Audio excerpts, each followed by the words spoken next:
Você já parou pra pensar por que você amarra primeiro o seu sapato direito e não o esquerdo? Ou por que quando você aprendeu a dirigir era tão difícil tirar o carro da garagem, mas depois tu começou a fazer isso com muita tranquilidade? Ou também porque toda vez que você passa pela cozinha você tem que dar aquela beliscada e pegar algum petiscozinho? Tu sabe que todas essas coisas têm em comum? É que todas elas estão relacionadas com o hábito. Meu nome é Fernanda e eu estarei mostrando para vocês como os hábitos funcionam.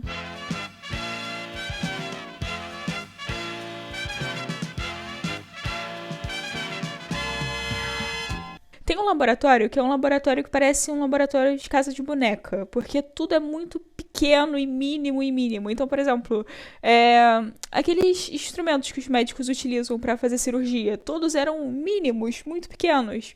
E esse laboratório, ele fazia cirurgias em ratinhos. E na verdade não eram bem cirurgias, eram cirurgias, mas eram cirurgias não para consertar uma doença do ratinho. Eram cirurgias para poder fazer testes com ratinhos em busca de entender mais como é que funciona um cérebro. O que é interessante é que nessa sala o ar-condicionado ele era muito frio, para poder deixar a mão do médico o mais estável possível, porque eles estavam mexendo com uma coisa muito pequena. Imagina, a cabeça de um rato é muito pequena, muito menor que isso daqui, que meu punho. Então, eles faziam uma cirurgia que era o seguinte: eles abriam a cabeça do ratinho e colocavam os fios ali dentro. E isso, lógico, que não era feito com o ratinho sentindo dor. O ratinho, ele não sentia dor em nenhum momento, e quando ele acordava, ele nem percebia que tinha algo diferente na sua cabeça. Mas o que eles faziam é que eles colocavam alguns fios ali, a fim de monitorar o cérebro do ratinho e entender o que o cérebro fazia, o que o cérebro pensava em determinada situação.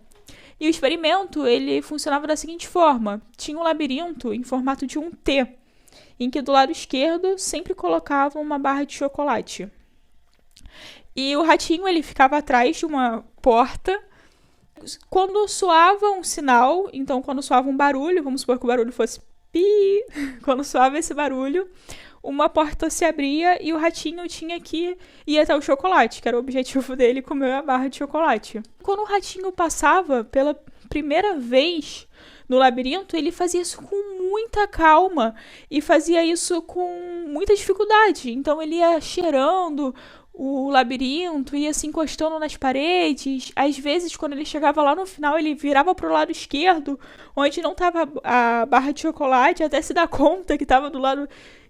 virava pro lado direito e depois se dava conta que estava do lado esquerdo. Ou seja, ele tinha muita dificuldade para fazer esse percurso nas primeiras vezes. Mas esse experimento ele foi feito várias e várias vezes, repetidas vezes, até que chegou um ponto em que os ratinhos, eles, assim que tocava o barulho do sinal e abria a porta, ele já ia muito rápido e pegava o chocolate. E cada vez ele foi fazendo isso mais e mais rápido. E por que eu tô dando esse exemplo? Porque isso que o ratinho fazia, de andar por esse corredor, é o que a gente conhece hoje em dia como hábito. E o hábito, ele acontece devido a uma deixa. Deixa é aquela situação ou aquela coisa que te faz iniciar um hábito. Então, no caso do ratinho, era ouvir o barulho da sirene e a porta se abrir.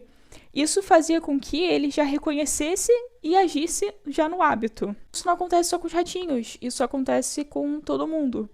Todo ser humano, ele é capaz de criar hábitos, e não é só capaz, ele precisa criar hábitos, porque senão ele não consegue viver. Pessoas que tiveram um problema na área do cérebro responsável pela criação de hábitos, elas simplesmente ficavam completamente paralisadas, porque você precisa dos hábitos para você conseguir sobreviver. Imagina se tudo que tu fosse fazer, tu tivesse que pensar nos mínimos detalhes. Então, por exemplo, eu tô segurando essa caneta, então eu tenho que fazer uma força com a mão. Seria maluco, seria impossível de viver. E como eu falei, isso não é só um achismo, realmente seria impossível.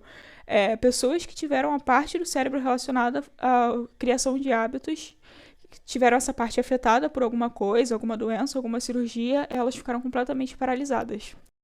E a importância de você entender como um hábito funciona é para você poder conseguir, às vezes, tirar hábitos ruins e transformar esses hábitos ruins em bons hábitos.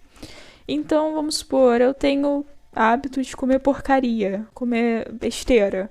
Eu posso mudar esse hábito, desde que eu entenda qual é a deixa que me faz comer a besteira ou fazer esse hábito, até eu criar um novo hábito. Lógico, quando eu for criar esse hábito vai ser difícil, vai ser cansativo, vai ser chato. Só que depois que eu fizer isso repetidas vezes, várias e várias vezes, vai chegar um momento em que eu vou estar fazendo isso de forma automática. Então, vai ser realmente um hábito e eu não vou ter esforço para poder fazer isso. Um exemplo muito claro é a população brasileira, ela tá ficando bem obesa. Muito, muito obesa. E tô falando isso porque você já reparou que todo McDonald's é praticamente igual? Todos têm aquele M, todos têm aquele cheiro, as recepcionistas sempre falam com você da mesma forma. E isso não é por acaso. A empresa ela fez esse formato por pensamento e por escolha própria, para que toda vez que você visse aquele M, você já, desse a querer iniciar o hábito, sabe? Eu mesma fico com muita vontade quando vejo o M de pegar um cheddar, um Big Mac e tudo mais. A batata frita do McDonald's, quando tu coloca ela na boca, ela libera muito rápido o sabor, para você ter logo a sua recompensa. Ou seja, tu viu a deixa, o M do McDonald's, entrou rápido, comprou, tudo de forma automática, sem pensar, já comeu o lanche, terminou o hábito, teve sua recompensa. Para você criar um novo hábito, então vamos falar assim, tu tem o hábito de chegar em casa e pegar o seu celular para poder pedir uma comida no iFood. Ao chegar em casa, se você não for pro sofá e for pra cozinha, muito provavelmente tu vai estar ensinando o seu cérebro, muito provavelmente não, você realmente vai estar ensinando o seu cérebro que ao chegar em casa, você não tem que se jogar no sofá, tu tem que ir pra cozinha e fazer uma refeição saudável. E não se jogar no sofá e pedir uma comida no iFood ou uma comida gordurosa. E isso está totalmente relacionado ao hábito. O fato de você economizar ou não dinheiro. Todas as decisões rápidas que você toma na vida, todas elas estão relacionadas com hábito. Então vamos supor, um padrão de uma vez por mês eu pedir um iFood, se torna uma vez na semana, que se torna 2 vezes na semana, e por assim vai, até que chega um momento que tu tá pedindo quase todos os dias. E isso está totalmente relacionado com hábito. Quando fez esse estudo com ratinhos, foi percebido que no momento em que soava o barulho, o cérebro, antes dele começar a iniciar o hábito, o cérebro dele estava gastando energia pra caraca, estava com um pico de energia, mas depois que soava o barulho, depois do experimento ter sido feito várias vezes, o cérebro dele não estava gastando nada de energia. Isso porque ele estava dentro de um hábito. O seu cérebro ele não consome energia quando você está no hábito. Você faz tudo de forma automática. Você não pensa. Você simplesmente executa. Até você receber a sua recompensa. Que aí é quando o seu cérebro volta novamente a agir de forma normal e tá ativo novamente. Então, um hábito ele tem um ciclo. E o ciclo é o seguinte. Deixa, hábito, recompensa. Deixa, hábito, recompensa. Deixa, hábito, recompensa. E o cérebro fica nesse looping. Deixa, hábito, recompensa. Tem um senhor que ele teve um problema de memória. Foi quase como se fosse um Alzheimer, mas não sei se eu posso chamar de Alzheimer, porque o que aconteceu com ele foi que ele teve uma doença viral. E o vírus dessa doença, em raríssimas vezes, ele pode percorrer o seu corpo e chegar no cérebro. É raro disso acontecer, mas aconteceu com ele. E a doença deixou ele sem memória. Então ele não reconhecia mais os filhos, ele não reconhecia seus médicos, ele lembrava de algumas coisas do passado. Mas qualquer nova informação que era dada para ele, ele não conseguia se recordar, ele não lembrava. E no cérebro dele foi visto que a parte central do cérebro dele, que é... como eu posso dar um exemplo? É a mesma coisa que você vê às vezes em peixe, sabe? Cérebro de peixe, isso. É uma área que a gente tem no cérebro que é muito parecida com o cérebro desses outros animais que tem aí, esses é uma coisinha pequena no cérebro, bem no centro do cérebro. Essa parte dele não estava afetada. E essa parte é a nossa parte do cérebro responsável pela criação de hábitos. Então, no caso dele, por mais que ele tivesse perda de memória e não conseguisse se lembrar de nada, ele era capaz de criar hábitos.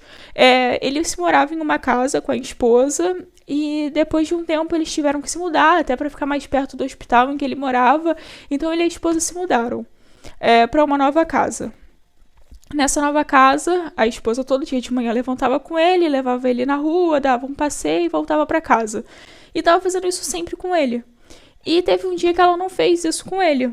Aí ela acordou e ele não estava em casa. Ela ficou desesperada. Ela começou a procurar, foi nos vizinhos, estava muito louca, saiu na rua, desesperada procurando, gritando pelo nome dele. E depois de procurar muito, ela voltou para casa. Quando ela chegou em casa, ele estava sentado no sofá, tirando a bota.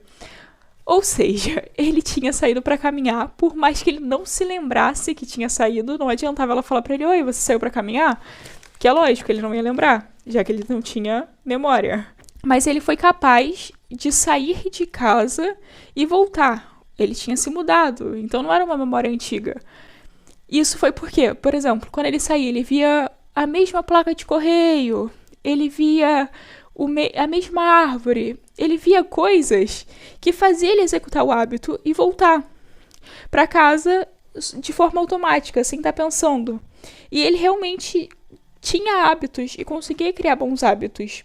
Ele não tinha memória, mas toda vez que ele via a luz do sol passando pela cortina, ele já se levantava, ia até a cozinha, fritava ovos e bacon e comia. Depois voltava para debaixo do lençol de novo, ligava o rádio.